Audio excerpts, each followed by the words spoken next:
Hi, welcome back to the channel. It's me, it's Jim, and today, very excitedly, I am talking to Adam Holzman. Adam, hello, how are you? Hey Jim, how you doing, man? Yeah, really good. Good to be here. Well, very good for you to be here. Thanks so much for taking some time out of your day to be here. In fact, what time is it where you are? It's the birds are tweeting. It's a little after 8 a.m. Not that bad. Oh, not too Not bad. that bad. So No, it's I get it. I tend to get up early anyway, so it's fine. midday here in the UK. So I guess because I suppose the reason we're talking today is about your new record, the Trifecta record, Right. with coming out on Kscope in another 2 or 3 weeks' time, 12th of April, isn't it? Yeah, I think the release date. I should double check that. You know what? You got me. The release date is sometime in mid-April. I've got a press thingy from Kscope, and it says 12th of April. So I'm taking that as gospel. That'll be right. That sounds right. Yeah. Yeah. Playing with Nick Beggs and with Craig Blundell. So they're both in the UK. Does that make a huge difficulty for you when you're working together? Well, working on the record, well, since the record was recorded remotely for the most part, and you know, it's ideal, I think, to be able to get together in person, but we were still able to do the recording project, and that was it's still very, very doable to do a good record, even if you're in remote locations. The trick is the live thing. And right now we're looking at some various options for trying to do some live gigs next year, and you know, that gets complicated with me being in the States and those guys being in England. You know, things like equipment and visa issues and stuff like that. So that's the challenge. So the answer is to make a record. No, it's not particularly difficult to do it remotely, but to play live, there's no way around it. Yeah, You got to be there. I guess you've got to have a lot of time to do rehearsal, to make sure you've got your chops up to speed and that everyone's sort of on the same sheet, as it were. Yeah, we would have to do some rehearsal, but I mean, again, a situation like this, you're forced to prep as much as you possibly can before you leave home. So when you get to rehearsals, it's more a matter of running over it and not starting from scratch, even though maybe I'll end up starting from scratch. I don't know. Okay. Well, I'll be like, you've actually... oh, wait a second. How did this thing go? Never mind. Never mind. Yeah. You've actually preempted one of my questions. I was going to ask you about whether you were planning on playing any live shows in the future, getting together live. And I kind of wondered, I mean, you don't have to answer this at all. If Stephen Wilson was going to be touring and you were going to be part of that tour, would you might possibly do a short support show at the beginning of his things, or... No, No. I don't think so. I think for a number of reasons that's probably not the... No, I think keep them project. I'm more interested in trying to keep the projects kind of separate, actually. Right. And I think that if we pull off a few gigs next year, it's going to be not necessarily a tour of speaking of Trifecta. Yeah. It probably wouldn't be. It would be some special event kind of gigs, things like that. Right. So a little one-off ones here and there. For now, yeah. For now, yes. How did you guys get together? I mean, obviously, I think you were... my assumption is you got together as a result of being in Stephen Wilson's band. Is that kind of right, or did you know each other beforehand? No, that's absolutely right. I met both Craig and Nick through Stephen. Yeah. So that was definitely a connection that was definitely the main connection. But what got the project started was actually the fact that we would jam a lot at soundcheck. And sometimes we would fall into some really cool ideas, especially Craig. He'd play some really clever kind of, how do you say, syncopated rhythmic grooves. And the thing about some of the stuff that Craig comes up with, as soon as you hear the drum beat, it suggests more of a song. And it's so I would grab my phone and record a little bit. And so by the end of the To the Bone tour, I had, I don't know, 8 or 10 little fragments from us either jamming or a beat that Craig played or something that Craig and Nick played. I'll say on stage, shh, everyone be quiet for 1 second. And I'll hold my phone up. Okay, play it now, you know. And then so we had a couple of more than a couple of ideas that came about organically from us playing together. Right. That's the kind of thing that could never happen remotely. Then the pandemic hit. Yeah. And everyone was sort of home doing projects, and I started looking at, it's part of the reason maybe is because the pandemic as well. We were all, you know, home doing stuck at home, but we're doing a lot of recording. So we started working on this project and just throwing ideas back and forth and adding parts. There's on the first Trifecta record, Fragments, there's a number of spots where you'll actually hear a little snippet of the raw sound check recording before the band kicks in with the proper version. Yeah.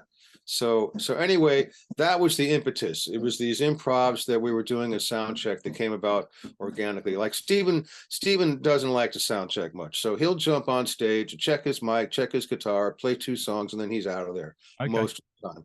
And so, but I need to warm up. I can't go for 2 days and then hit. So we would play for a while, and these things would sort of come about. The new album is called The New Normal, and the first album was called Fragments. Now, seeing as when that first album came out, the titles were the wrong way round. You should have called that The New Normal, because that was absolutely what everyone was talking about during the pandemic, wasn't it? Yeah, it's become a little bit of a cliche of a phrase, but I thought it fit with this project because the band is so weird. Calling it The New Normal, I thought was kind of fun. Other thing about swapping the titles is the first album was indeed derived from Fragments. That's why it's called that. Just alluded to when you said you were recording little bits on your phone. Yeah, that's how that started, and you know, so that's where that idea came from. And also, speaking of when the pandemic was in full rage, that was not the new normal. That was the new, you know, the new nightmare. Yeah, absolutely. And now it's the new normal. You know, now that everyone is sick of it. Yeah, absolutely. So how did you, I'm sorry to keep talking back to sort of previous things. You probably do want to concentrate on Trifecta. But how did you get the gig with Stephen Wilson initially? It's because they were in a little bit of a panic, I think. They had hired another keyboard player, I think months before the tour was supposed to begin. We're talking about Stephen's first solo tour, which was to promote Grace for Drowning. Okay. And so at that point, he had 2 albums. He had Insurgentes and Grace for Drowning. So they put together a solo tour. It was basically, I think 10 gigs in Europe and 10 gigs in the States, just to sort of, you know, test the waters and you know, and they had a keyboard player hired. I think it must have been more than several months before, who evidently canceled 3 weeks, about a month before the tour. He backed out. And they were sort of scrambling to find a keyboard player, which is why a Yank like me came into the picture. I think they were getting desperate. And so there was a short list, and a few people's names were thrown around, and I got an email from someone who worked at Korg and told me about this, and I said, yeah, please put my name in the hat. Then I get an email from Stephen, and we talked on the phone for a little while, and he seemed to be comfortable with that. And I think my track record with Miles Davis certainly didn't hurt. Yeah, for sure. And he wanted a guy that had a jazz background, but also understood rock. And so I had 3 weeks to not only learn all the music, but to buy a laptop and get into that whole other modern thing with, you know, everyone's got 15 laptops now. This is 2011. So this is, you know, a little ways back, but I had been resisting getting a laptop for a really long time. And then I knew I had to do it. So that was a whole nother learning phase, I had to get up to speed on, on the laptop live performance concert thing, and learn all the music. I sat down at the piano for 2 weeks and just learned the music. Didn't get into sounds or electronics or anything. And once I had that under my belt, then I went down the rabbit hole with the electronics and the laptop and all that stuff. So it was how to say, it was a little bit of a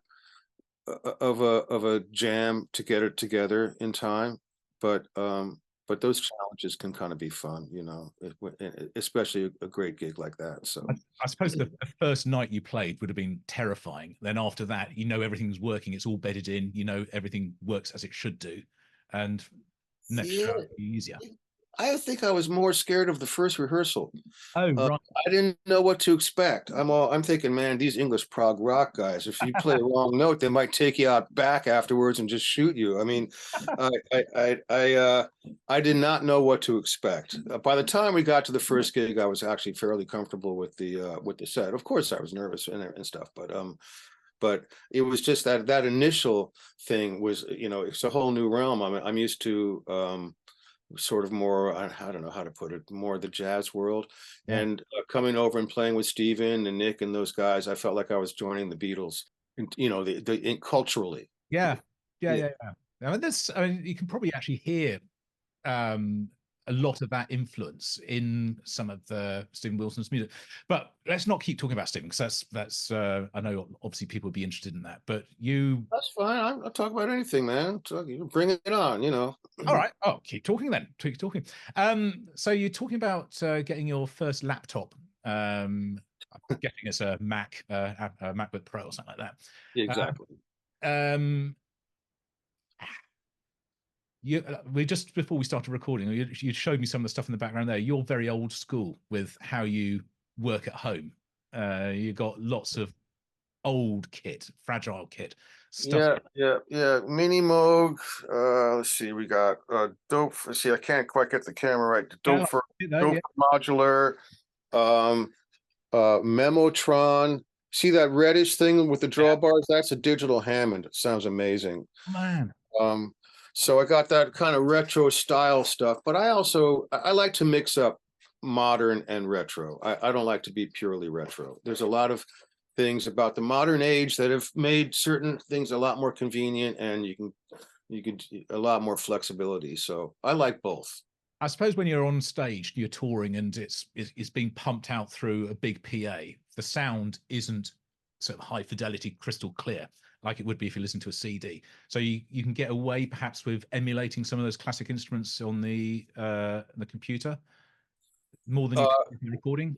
You could get away with emulating on the computer, even not in a live setting. The samples have gotten that good. So, but yeah, you factor in a loud PA, and you can get away with a lot of imperfections in the sound, I suppose. But most of these, I mean, the absolute, you're talking about a level of high fidelity that most people don't even have on their home stereos. Yeah, a software Hammond is not going to cut it for me. A software Mini Moog or a Fender Rhodes, those things would not cut it for me. It wouldn't, unless, I'm sure we're getting to a point now where with you have the right controller and combination of gear, you can get pretty close, but it's just not quite the same. I'd rather play, even if I'm playing a digital synthesizer, I'd rather play a hardware keyboard than with a Hammond sound and being generated by actual piece of electronics and electrons and wires and things going through it. Also, it's less taxing on your computer. If you're using tons of virtual instruments, that's another thing that sort of slows you down. But yeah, I still think there's nothing like the real thing, with the exception of piano. On a loud stage, a real piano, it's just hard to mic correctly and get loud enough. But a good digital piano, you can like the Korg SV1, the original Korg SV1, you can get a very convincing piano and unbelievably convincing Fender Rhodes sound. So a lot of these things, it's just a matter of taste and things like that. And when you finally pump it out through a big PA, yeah, you're right. There's less, detail. Yeah. But But from a player's point of view, you also want that immediacy of playing a real keyboard. There's something different about that. You do. A The computer. feel under your fingertips, how it actually feels. It's a nanosecond kind of thing. It's how it responds, you know. Going back a little bit further, you were just talking a minute ago. So playing for Miles Davis didn't hurt. I was going to ask, how on earth did that come about? So that's an incredible thing to have on your CV. Yeah, that's a real Alice in Wonderland kind of story. I was working at a keyboard store in North Hollywood in Los Angeles, selling high-end synthesizers, and I would demonstrate the gear, and sometimes there would be people in the shop that would actually hire me to come play on sessions. Right. So I made a few connections there. One of them was with this singer songwriter who was signed to MCA. His name is Randy Hall, and Randy also had connections with Miles. As a matter of fact, I don't know how familiar you are with Miles's sort of comeback repertoire, but he went from, not my brother is the big jazz aficionado. Me sort of, I just know sort of like the not the hits, but the sort of the well-known bits and pieces, not the deep cuts. Right. Well, and yeah, that, I guess this would probably be considered a deep cut. But anyway, after taking a break for like 5 years, Miles came back with the album called "The Man with the Horn," which was actually a relatively commercial record compared to some of the other stuff he had done before he took a break. And Randy sang on a couple of those tracks, so that was the connection with Miles. And Randy said that he wanted to hire me to program synthesizers for a session that he was going to do with Miles. Right. At Ray Parker's studio, actually. So I was nervous for. I was a nervous wreck, and I wasn't sure what was going to be needed, so I think I brought every piece of gear that wasn't nailed down in my house. Maybe it wasn't that bad, but I had a lot of stuff there. Anyway, Miles was really intrigued with the sound. This is just at the point, 1985, when synthesizers started to actually really sound good. Yeah. I'm talking about polyphonic synthesizers. Of course, Mini Moogs always sounded good, at least to me. Mini Moogs and Moogs, systems and stuff. But the polyphony thing, very often it would sound like an organ or something kind of wheezy. Now you come along, you have PPG Wave, Oberheim, Oberheim OB8, OBX, there's Oberheim. Miles loved the Oberheim sound, and even the DX7. And with that combined with MIDI, you would layer sounds and get really impressive stuff that's actually hard to do. I mean, if you don't carry around like 80s pile of gear, it's hard to get that kind of layering thing happening.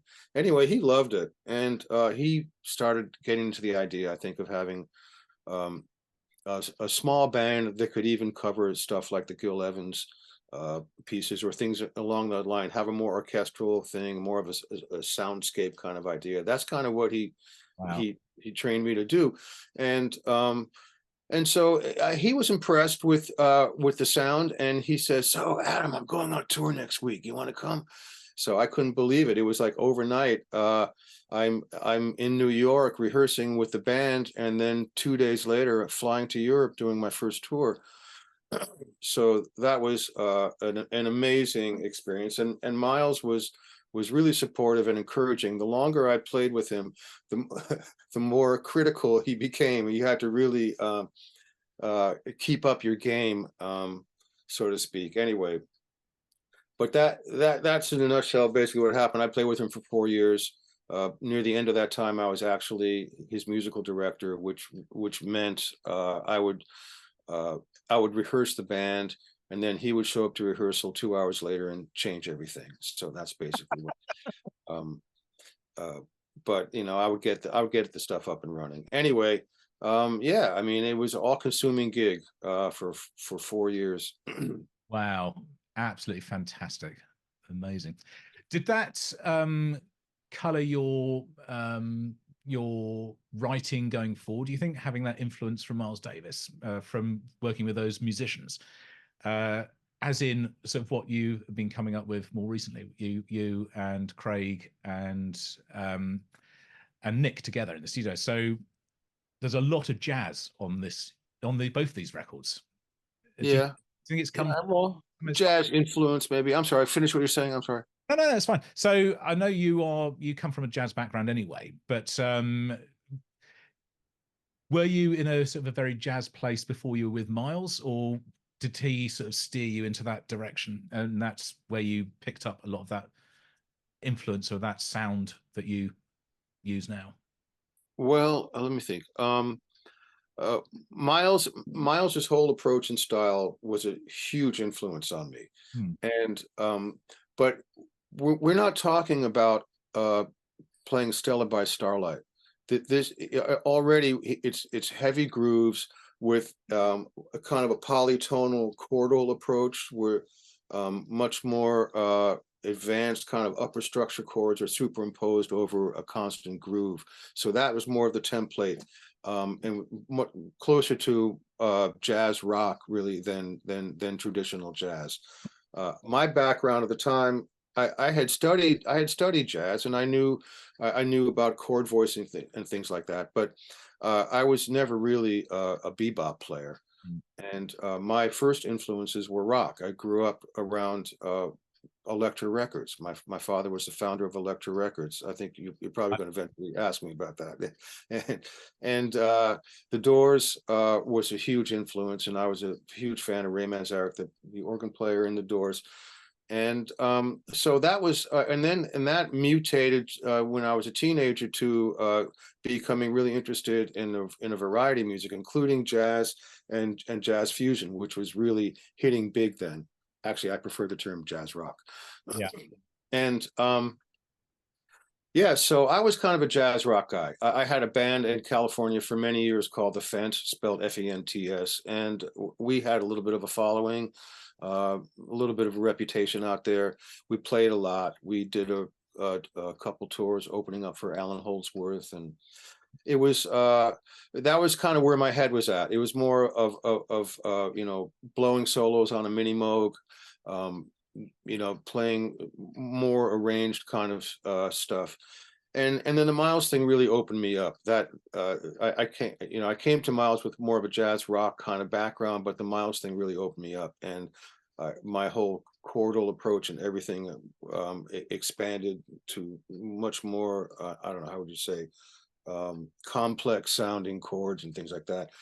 And the soundscape idea, Miles instilled all this kind of stuff in me after a while. And then after I played with Miles, it was I went through kind of a heavy R&B phase. I played for a while with Chaka Khan and with Grover Washington, and the whole funk and groove thing also was a major impact on me. So that was another step. So by the time I rolled around to Steven, you know, I grew up listening to progressive rock. I loved Yes and King Crimson and Genesis, and then, you know, getting into the jazz fusion thing, and then my whole psyche being obliterated by Miles with his advanced, you know, futuristic funk approach, and then the R&B stuff. By the time I rolled around to Steven, I had played in a lot of different styles, you know, pretty deep into whatever it was. So anyway, it's a combination of things. I mean, the jazz thing, what I do now, I sometimes do like the trifecta things. I'll just write, you know, come up with things. Very often I'll just kind of go with my first impulse, and so I guess all the stuff is just naturally there. Do you have a favorite track from the new album? The new album, wow.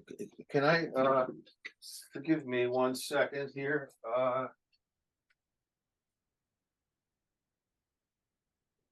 With 19 songs, I gotta remind myself. How do you like my groovy glasses? Let's see. Yeah, I think yeah, I think my personal favorite is Daddy Longlegs. Oh, that's the one which has got Theo Travis on it, isn't it? The saxophone. Yeah, Theo's on that one. He's kind of blended in with the keyboards, but yes, Yeah. Theo's on that one. Yeah. And I was going to say the same as well, because there's Alex Lifeson's playing on. What track's he on? He's on the song "Once Around the Sun." That's it. It's yeah, he's playing a sort of textural kind of guitar parts. He did some really great stuff on there. Yeah, and Nick is playing a lot of acoustic rhythm, and then I think maybe Alex plays some rhythm too, but he added a lot of sort of layered Sounds really nice. Yeah, very nice. It's an amazing. I mean, I've been really fortunate. I've had a chance to listen to it, and there's some really very funny bits on there, and I think that's deliberate. Obviously, it's deliberate. Sibling rivalry is hilarious. Is that Nick? I guess. Yeah. That stuff is Nick comes up with that. He's the comedian. He's a professional comedian in the band. I'm like more the guy standing on the side saying, "What? Are you sure? Huh? Really?" Sort of the straight man. Like, come on, Nick, control yourself. Yeah, we're gonna put it on whatever. Yeah. No, but I liked. I know I was 100% behind adding the humor and stuff to the record. It harkens back a little bit to Zappa, kind of a vibe. Or I mean, I guess there's a number of bands, even 10cc in more of the prog world. But sometimes progressive rock takes itself very seriously, and it's nice to have a couple of yucks in there. I also feel that a lot of progressive rock instrumentally has gotten a little bit predictable, and there's not what drew me, what made me interested was things like Close to the Edge, the beginning of Close to the Edge, when the band crashes in playing that hellaciously fast 6/8 groove, which is very jazz influenced. I mean, that stuff really took off, and not very many progressive bands do adventurous instrumental kind of things like that these days, and that's something that I think we're trying to bring back a little bit. I think it's fantastic. How would you describe the sound? I mean, the genre-wise, it's being, I think, marketed as prog rock, jazz rock. Is that kind of enough? I've come up with my own description for what I think this is. Okay. Well, someone said it's more like prog funk. So and then someone else said in a comment stream, "Oh, prunk." Yes, I saw that as well. Prunk. But I think the funk and groove element is worth addressing, because that's another thing that's a little bit different from typical progressive rock groups. So I call it funked up progressive acid jazz space rock. I'll buy that. I like that. Hear the acid jazz in there, which is kind of a thing, wasn't it? It was quite a big thing in the 90s. I don't know if it still is, but I was for a few years, that was a really big thing sort of everywhere, a lot of acid jazz. Yeah, well, the name it was a big thing in the 80s, but what it was and what it still is has never changed, which is basically good groove oriented bands, taking a more improv approach. See, I got to turn this radio off. Sorry about that. That's all right. Stuff comes flying on in my house. Anyway, I suppose that was a term that was coined by the marketing people to sell it to another generation. It's a great term. It's a great term. I also like the variations, like acid folk. Yeah. Like talking about maybe. Are you familiar with the Incredible String Band from back in the late '60s? I've got a record back here somewhere, but I've not actually listened to it yet. Oh, so, those guys! If you're sick of normal music, check these guys out. They really had something really different, really refreshing. But yeah, anyway, that's a recommendation. Yeah. No, I do. I play a lot of music on my YouTube channel, but it's kind of just people say, "Oh, you got to listen to this," and we just sort of listen to music together. That's cool. It's a real fun community sort of thing to do. So I'm going to okay. I'm sorry. I just brought that up because a good term retroactively would be acid folk for that that particular duo. And anyway, moving on. No, we're done. We're done. But I was going to say I bought that record about 2 years ago when I bought a whole load of stuff. It was an old radio station. It was offloading a lot of vinyl, and I bought 100 records for 80 or 90 quid. Wow.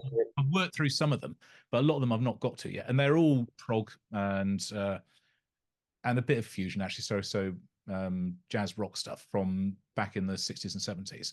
So, but that is one, and I've not listened to it. So I'll be doing that soon. I'll be doing that. Okay. Yeah. Okay. Well, definitely give them a spin. I'm not sure which record you have, but they were very interesting. And even Storm Corrosion could be called acid jazz. Excuse me, acid folk. Right. Anyway, so you could throw the word acid around. But anyway, yeah, I like your term. What is it again? It was progressive funk something. Progressive acid jazz space rock. Wait, say the whole thing again. Funked up, progressive. Funked up. Okay, okay, the funked up. Okay. Okay, we got to work the word funk in there a little bit. Okay, all right, we're getting you're close. You're close. Funky. I'll call it funky then. Funky progressive acid jazz space rock. That's better. That's the thing. I think that's better. Well, whatever. I'm not going to judge. It's I like that better, but you got it. Whatever you want to call it, whatever you want to call it, whatever you want to call it.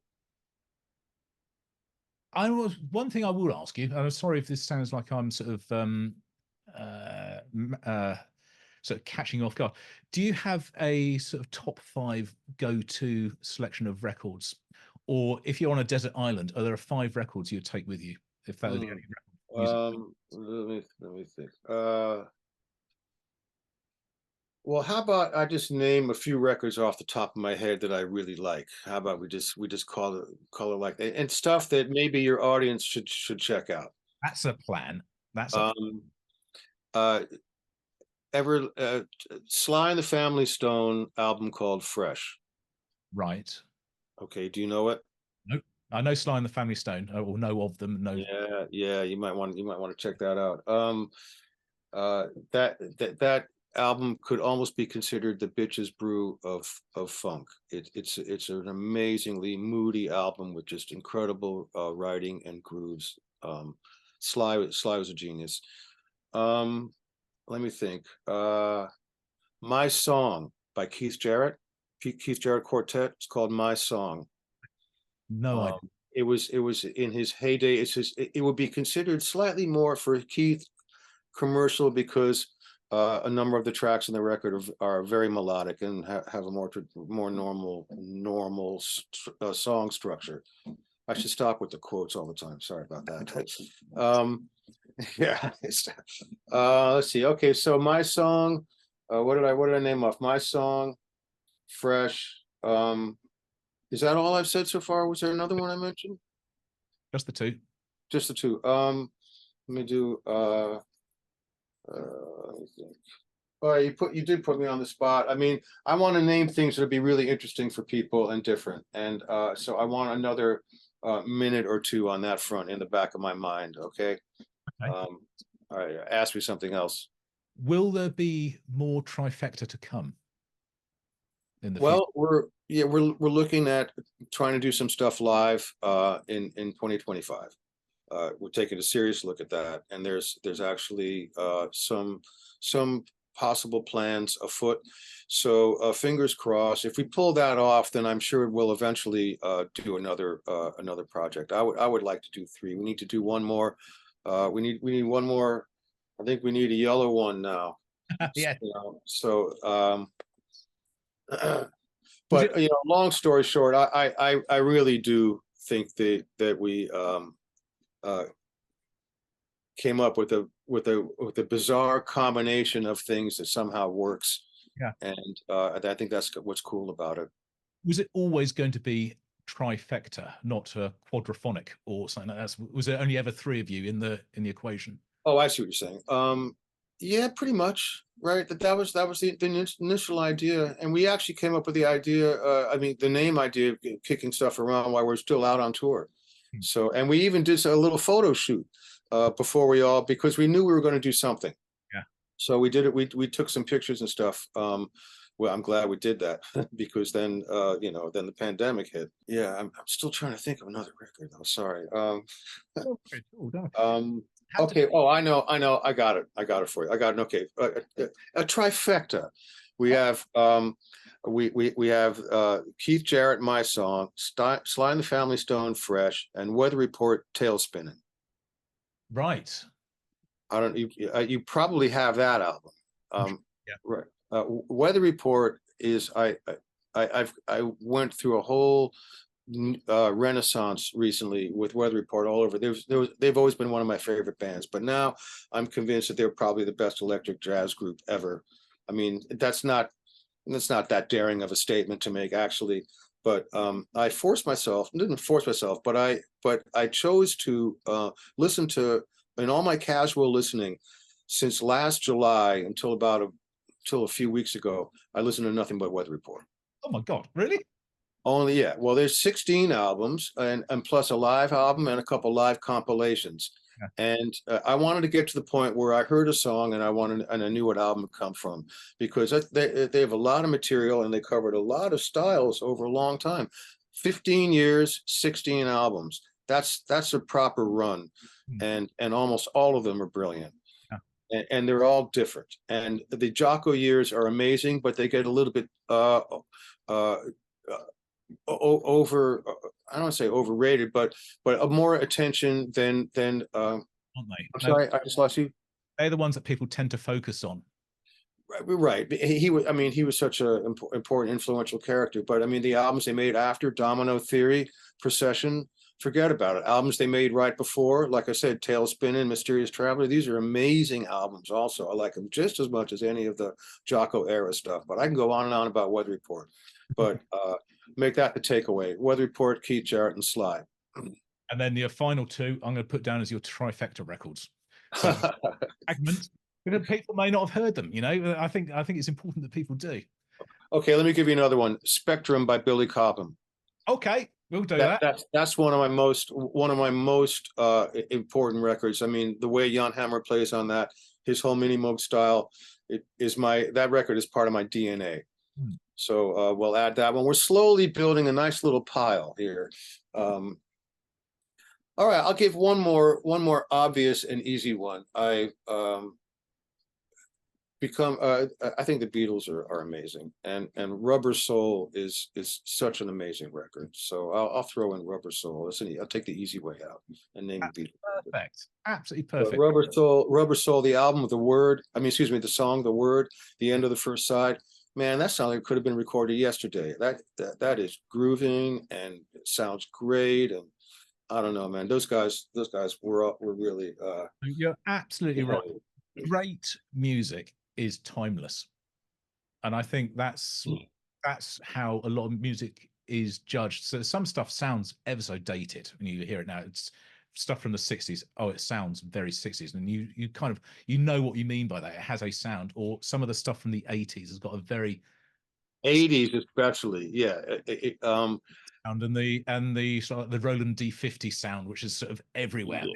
You hear it everywhere. And but straight ahead jazz from the 60s does not get dated sounding, ironically. No. You know, you listen to John Coltrane, A Love Supreme, and that sounds also like it could have been recorded yesterday. But I think I'm sort of thinking more about like mainstream music that was sort of charting. Right. Oh, I see. Popular music, yes, it's very dated. You can date things very easily. Someone once told me when I was doing a trade show for Oberheim, and one of the master programmers at Oberheim once said to me, "Nothing gets old faster than a new sound." Yes. And I think that touches on what you're talking about. There's certain sonic identity tags of different eras that are very obvious. Orchestra stabs. Yeah, exactly. And look, man, I played my fair share of orchestra hits. Listen to the beginning of the album Tutu. Yeah. That's partly my orchestra hit, but yeah, these are all a lot of the stuff is production style and taste, and people definitely, and musicians included, jump on bandwagons with new sounds come out, and then you have what becomes a cliche for a certain era. Well, I don't think that we'll ever say that the trifecta records are going to be a cliche. They are. Thank you. Very unique. They stand as themselves, as a statement of the three of you, of your musical tastes, styles, and abilities. I don't know if that's the right word, but it is a representation of your sonic DNA, I guess. And Sonic DNA, yeah. I mean, and it's a little bit old school. The mix and stuff like that is nothing too fancy. So yeah, it's more of a what's the word for it? It's kind of an honest record in some ways. You know, it's not gussied up really that much. You know, at least the final production step, because I mixed it, but I'm not I'm not a master engineer. I just get the balances right, basically. So right. so it's very natural, kind of as is thing. Is nothing nothing too phony about it. Well, I hope that everyone gets out and manages to get hold of it. It comes out, as I say, on the 12th of April, which is only a couple of weeks away. On Kscope, I'm guessing it'll be downloads, streams, and physical Everything. Actually, yeah, beautiful vinyl came out. It's a 2-disc vinyl. And you can get it in white vinyl or black. I think they have different colored vinyl thing happening. Yeah, of course, CDs and the streaming formats, all the streaming formats, I'm sure will be covered. Thank you so much, Adam. It's been absolute blast. Pleasure talking to you. Likewise, Jim. Thank you, man. Thanks for having me. Get on with your day now. It's 8:45 where you are. So have you had your breakfast yet? No, I've been, as you can see, I hope the viewers are, I've been working on this coffee. I just finished it now. That was it. Okay, so Me too. oh, you have your Roger Dean coffee cup, I see. This is amazing. Yes.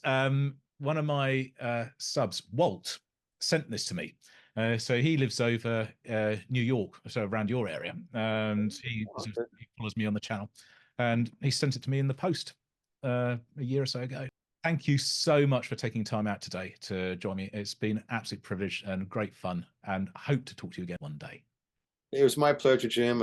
Really nice to talk to you, and nice to get up early in the morning and do something productive here. So I'm glad we had a chance to chat. Thank you. Good luck with the record. All right, thanks, man. Fingers crossed. Fingers crossed.